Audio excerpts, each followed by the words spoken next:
Ang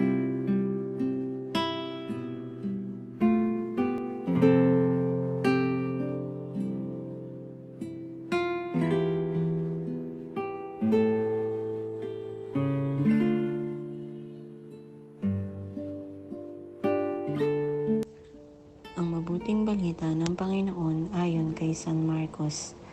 Noong panahong iyon, muling pumunta si Jesus sa baybayin ng lawa ng Galilea.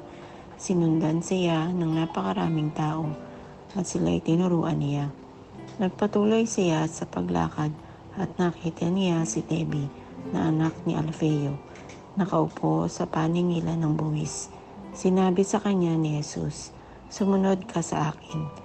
Tumindig naman si Levi at sumunod.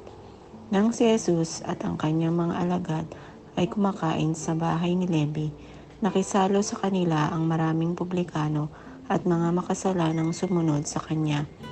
Nakita ito ng ilang eskribang kabilang sa pangkat ng mga Pariseo at tinanong nila ang kanyang mga alagad, bakit siya sumasalo sa mga publikano at sa mga makasalanan?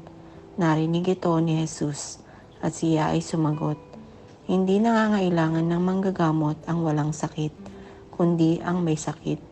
Naparito ako upang tawagin ang mga makasalanan, hindi ang mga banal."